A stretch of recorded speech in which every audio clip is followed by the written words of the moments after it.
all the haters last night, their storyline was that you were moving around a lot. Just Boxing? don't. I know. I just don't get it. I'm a little disappointed, but I also know how good he is. How can he take it easy? The whole world is watching. There's not a chance he's going to make it look like this guy can box with him. Can you imagine if Jake? A significant difference. And ultimately, he did what he had to do to survive. He tried to sneak in some big shots, but in the end, the better boxer was going to systematically break him down, and that's what he did, and he got the victory. So I left that show on Friday thinking, this feels like a win for everyone involved. Joe Rogan was reportedly stunned after hearing claims that Jake Paul is planning legal action against Anthony Joshua following his knockout loss. According to the rumors, Paul believes Joshua didn't stick to some kind of agreed-upon game plan inside the ring. Rogan shut that idea down immediately, arguing there's no scenario where a fighter like Joshua could afford to hold back. As a former world champion, AJ's responsibility is to compete at full intensity. The notion that he would allow himself to be outboxed by Paul, or intentionally ease up, struck Rogan as completely unrealistic, making the entire lawsuit sound ridiculous. He's like very underrated, but he's a two-time heavyweight world champion. He's like one of the fucking scariest guys in the division. Lightning fast punches, 245 fucking pounds. He's huge. He's way bigger, way more skilled. He's like a foot taller. What's the height? There's growing chatter that Jake Paul may be exploring legal options against Anthony Joshua following his knockout loss, arguing that the bout didn't unfold as expected. Much of the speculation centers on the obvious disparity in size and strength, which many feel turned the fight into a one-sided affair. People familiar with the situation suggest Paul anticipated a very different experience in the ring, but Joshua's natural power and elite skill set quickly took control. The boxing world has been buzzing over the idea, with plenty of fans and analysts questioning whether any legal claim would stand, given the circumstances and the clear physical imbalance between the two fighters. Paul's filing a lawsuit and will be taking legal actions days after getting knocked out by Anthony Joshua. So Jake Paul, who suffered a broken jaw after fighting AJ, has had enough of people questioning his legitimacy. JP's manager, Nakisa Bidarian, who's also the MVP co-founder, revealed that they're cracking down and will be suing a number of people for false claims, aka defamation. Folks, claims of Paul and Joshua having an agreement that Anthony Joshua disregarded that eventually led to Jake Paul getting knocked out have been circulating online, henceforth the reason for suing these people who keep on saying that JP's fights are rigged, scripted, or fake. As for Jake Paul himself, well, he recently spoke to his brother Logan and confirmed that 4 titanium plates are in place due to his injuries, with their mother also confirming that 8. Ariel Helwani offered a measured and thoughtful take on the recent fight, explaining that there's little reason for frustration or concern. Despite the heavy media buzz and non-stop fan debate, the bout played out without any real complications. Helwani noted that the event was handled safely, with neither fighter suffering serious injuries, a crucial benchmark for success in high-level boxing. Biggest platform in the world, Netflix, ignoring the fact that Jake took on the biggest challenge he could possibly take on short notice. After Tank falls through, he goes and he's like, where's Francis? Okay, I'll go for the guy who beat Francis. I'll go for AJ. Ignoring the fact that, you know, I think some people's stock were elevated on the undercard. Some of the fights on the undercard were really, really great. And ultimately, like, there isn't that much to be upset about. There isn't that much to be mad about. Netflix being involved in boxing is great. Jake stepping up and taking Anthony's best shots were great. I don't think Anthony looked bad at all. There were times where I felt like he was headhunting. There were times where I felt like he was like trying to knock him out because I think he wanted to get rid of him. But you have to understand, when you have a guy who's running as much as he did and take shots at him or not for the game plan, that was his best way of surviving. It's like trying to chase a wet duck. You have to get him. And I think Anthony did actually a good job of pinning him into the corner sometimes, cutting off the ring, but it's hard to get a guy who's moving so much, who's clinching you, who's trying to do the antics that he was doing. That was the best chance for Jake to survive and then hope that he could crack him. He got tired, the ring was big. It was 22 by 22 as opposed to 20 by 20. There was a significant difference. And ultimately, he did what he had to do to survive. He tried to sneak in some big shots, but in the end, the better boxer was going to systematically break him down, and that's what he did, and he got the victory. So I left that show on Friday thinking, this feels like a win for everyone involved. This feels like a win for Netflix, a win for MVP, a win for Eddie and AJ and Matchroom. That's their guy. A win for Jake, and then a win for all the other fighters. I actually thought, in a way, it was the best of all the Netflix cards so far as the 3 MVP cards. People were a little disappointed with Taylor Serrano in the main event and the lack of action. People had their say about, Jake and Tyson and the streaming issues and whatnot. This was one that I felt like it was like, if you are looking at it, with a clear mind, clear conscience, no bias, check. That was my view. Now let me ask the team. What did you guys think? Rick, I'll start with you. I've not asked a single one of you what you thought. Rick and GC were in attendance. You guys were watching it. Didn't see you guys, by the way. I saw my mom and sister. I was looking for you guys. Couldn't see you. Was hoping for a wave. Was hoping for a little how are you. Didn't see you guys. What did you think? I think everybody did their part. I think you kind of touched on the fact that it seemed like everybody involved won. I don't know if I say that. I think you could kind of debate individuals, but I think everybody did their part. And for that, I mean, for the longest time we've been hearing, and the outcry has been, Jake Paul doesn't take real fights. We have to see Jake Paul in a real fight. That's the only thing that I care about. He doesn't take real fights. He only fights old people. He only fights this. He only fights that. He delivered. He put his nuts on the table and he said, I'm going to take a real fight. Not only am I going to take a real fight, I'm going to fight a former heavyweight champion with knockout power who just dispatched of Francis Ngannou 2 fights ago in a way that was quite devastating. I'm going to go in against that guy. So to me, Jake Paul held up his side of the equation.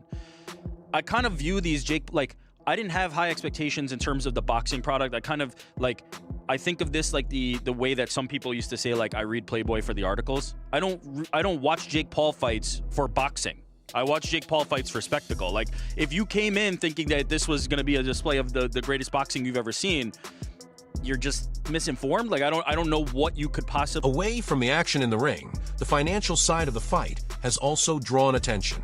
Reports suggest that after taxes and related expenses, Anthony Joshua has already seen a large portion of his earnings deducted, leaving an estimated $43 million to be split between himself and his team. It's a reminder of the real-world economics of elite boxing. Even at the highest level, massive purses come with equally massive obligations.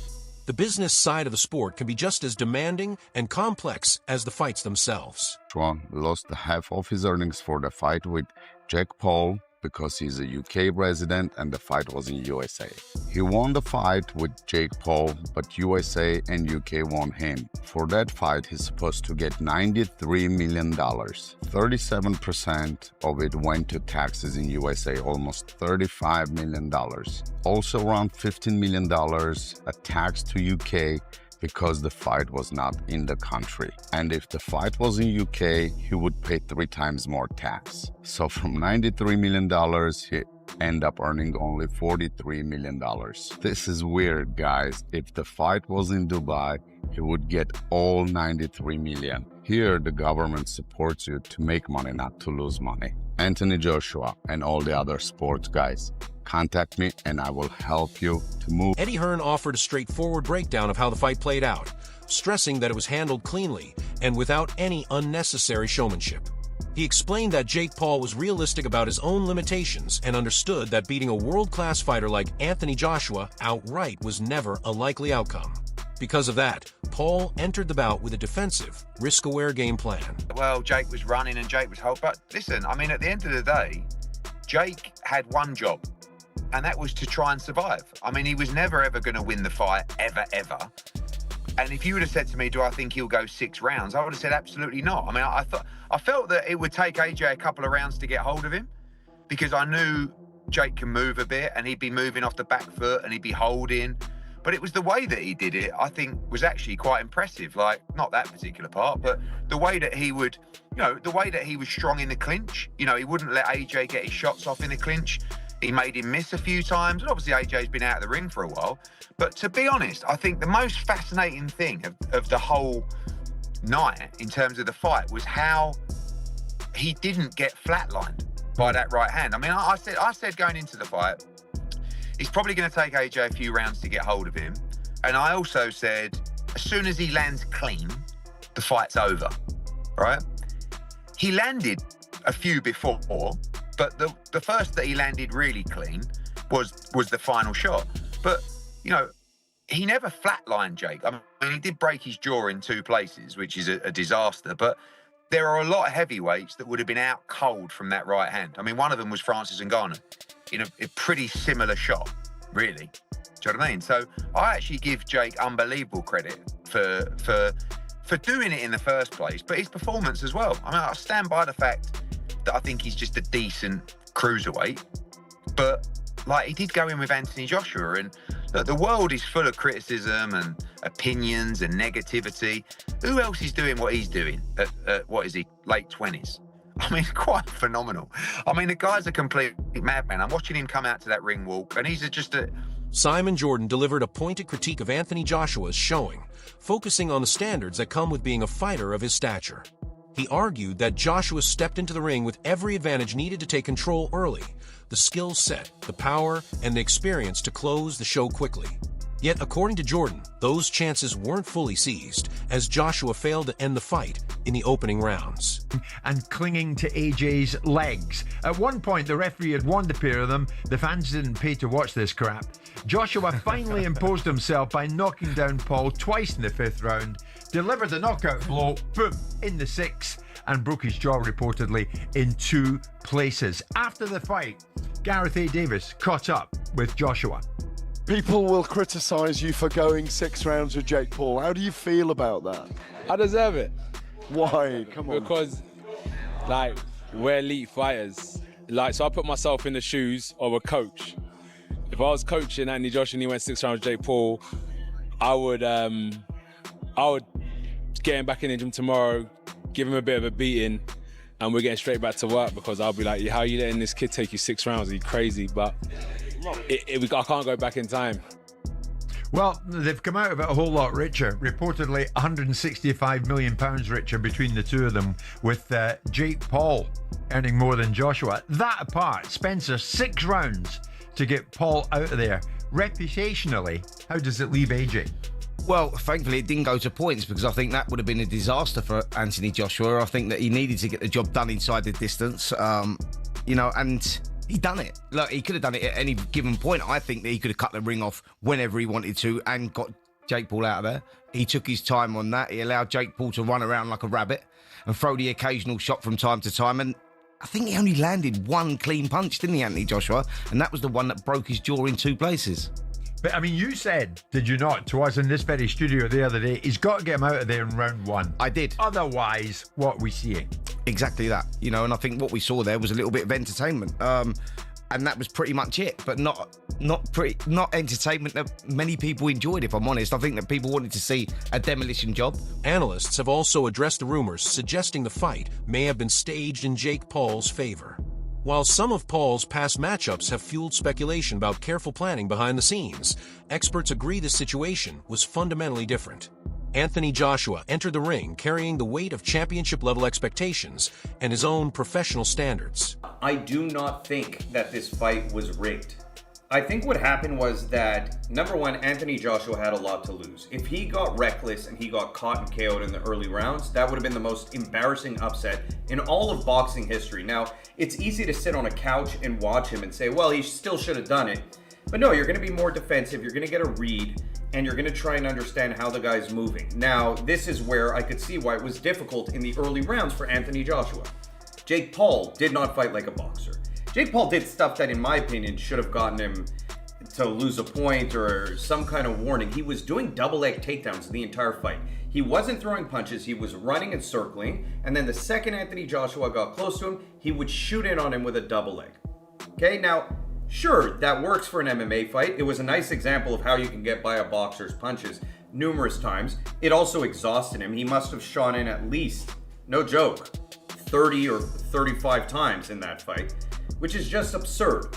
And again, I think that's what threw off the pacing of the fight and made Anthony Joshua look a little bit awkward in the early rounds because he was keeping distance. He didn't want to get caught with that overhand right. And then as he stepped in, every time he closed the gap, Jake Paul would just shoot in and get into tight range, like clinch range.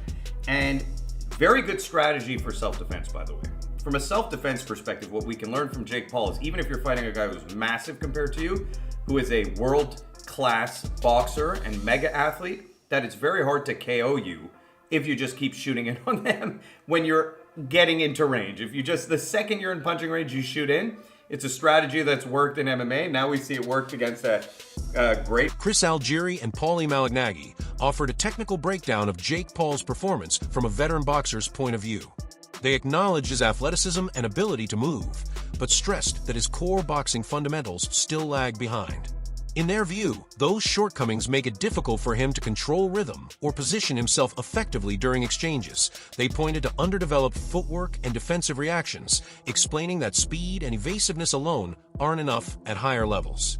Without strong timing, ring awareness, and strategic understanding, those traits lose their effectiveness. While they see moments that suggest potential, both analysts agree that Paul's boxing education remains incomplete.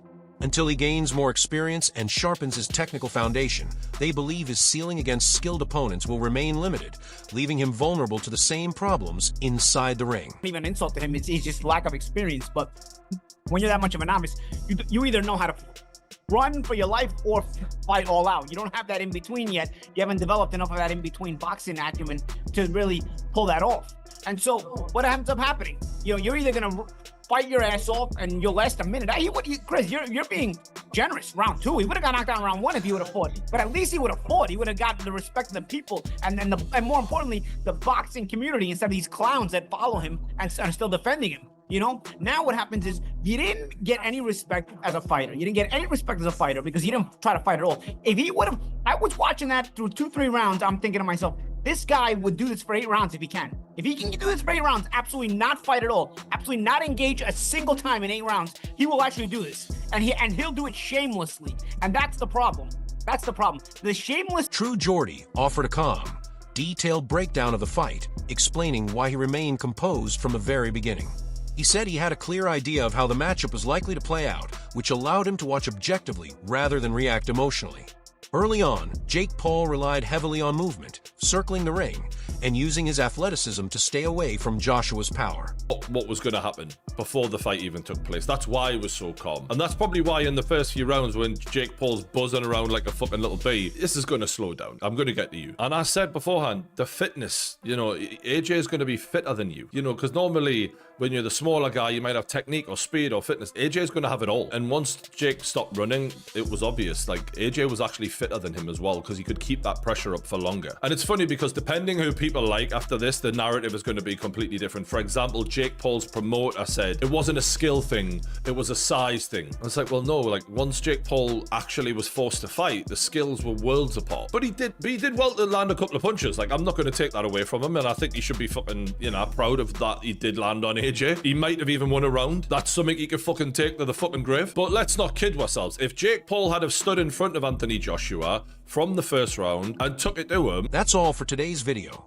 Thanks for watching, stay tuned, and we'll see you in the next one.